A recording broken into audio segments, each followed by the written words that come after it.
रात के करीब 1:15 हो रहे थे। विशाल अपनी बाइक पर अकेले लौट रहा था।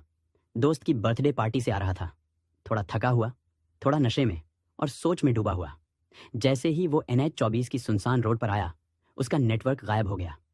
सामने एक पुराना माइलस्टोन दिखा। 237 किलोमीटर, दिल्ली। वो कभी इस रास्ते से नहीं गुजरा था।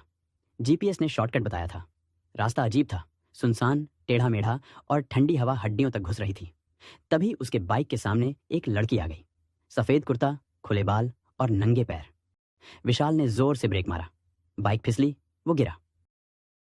उठते ही देखा, लड़की खड़ी है, लेकिन सड़क पर कोई आवाज नहीं, न सांस की न कदमों की। तुम ठीक हो? विशाल ने पूछा। लड़की ने सिर्फ एक लाइन कही, सुन, ये रास्ता वापसी का नहीं है। विशाल चौंका। क्या मतलब? लड़की मुड़ी और झाड़ियों की तरफ चलने लगी। विशाल ने उसका पीछा किया, पर वो अचानक गायब हो गई। अगले ही पल पूरी रोड ब्लैकआउट। बाइक स्टार्ट नहीं हो रही थी। मोबाइल पर अजीब सी आवाजें आ रही थीं, जैसे कोई पुराना रेडियो चालू हो। एक और, आ गया, अब कभी नहीं जाएगा। फिर मोबाइल स्क्रीन पर उसकी ही वीडियो चलने लगी। वो रोड पर गिरा हुआ और पीछे एक परछाई उसके पास आ रही थी, पर वो तो अभी जिंदा था। फिर किसी ने उसके कंधे पर हाथ रखा। विशाल मुड़ा, कोई नहीं था, लेकिन पीछे से वही लड़की की आवाज, अब तो रास्ता तेरा है और तू रास्ते का। अगले दिन लोकल पुलिस को एक टूटी हुई बाइक और एक मोबाइल मिला। मोबाइल में आखिरी वीडियो, एक आदमी चिल्ला रहा है, मैं जिंदा हूं, और एक लड़की धीरे से बोलती है, नहीं, अब नहीं। विशाल आज तक नहीं मिला। ये कहानी उत्तर प्रदेश के एक छोटे से शहर वाराणसी की है। एक रात अचानक एक नई नवेली दुल्हन अपनी शादी की रात अचानक गायब हो गई थी। उसके परिवार वालों को लगा कि वो शायद किडनैप हो गई है, लेकिन ना किडनैपर का कोई फ़ोन आया और ना ही कोई फिरौती की डिमांड आई। उस दुल्हन का कुछ पता नहीं लग पा रहा था। कई दिन बीत गए और ऐसी नई नवेली दुल्हनों का गायब होना अब आम बात हो गई थी। लड़कियों ने डर के मारे शादी करना बंद कर दिया था। शहर के लोग कहने लगे थे कि ये सब एक कुंवारी चुड़ैल का काम है। कहते हैं चुड़ैलों में सबसे ज्यादा ताकतवर होती है कुंवारी चुड़ैल।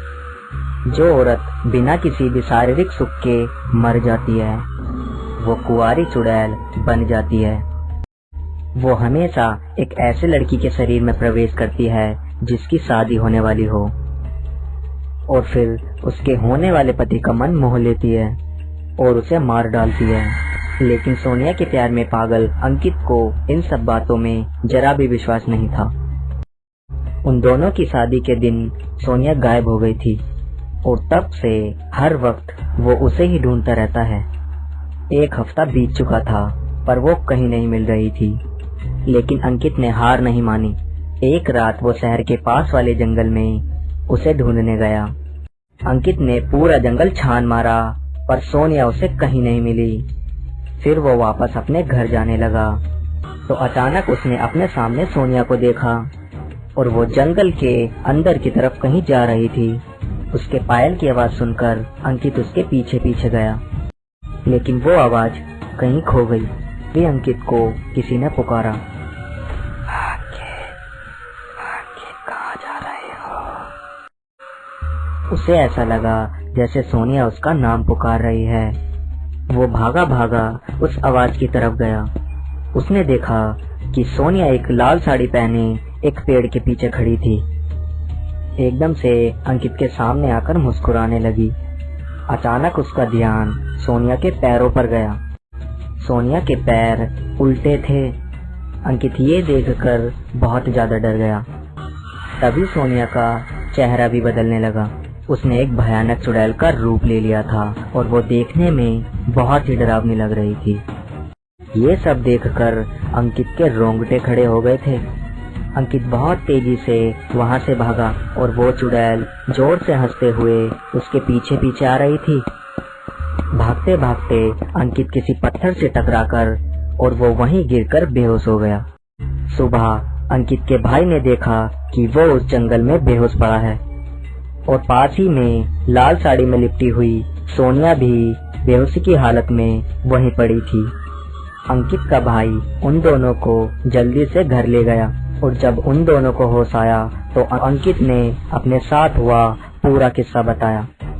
पर सोनिया को शादी पर गायब होने के बाद से कुछ भी याद नहीं था। अंकित और सोनिया ठीक होने के बाद उस शहर से कहीं दूर चले गए, लेकिन उस शहर में उस कुंवारी चुड़ैल का कहर आज तक है और उस चुड़ैल के डर से कोई भी उस शहर के अंदर शादी नहीं करता। अगर आपको कहानी अच्छी लगे तो प्लीज हमारे चैनल को सब्सक्राइब करें और देखते रहिए दिल दहला देने वाली घटना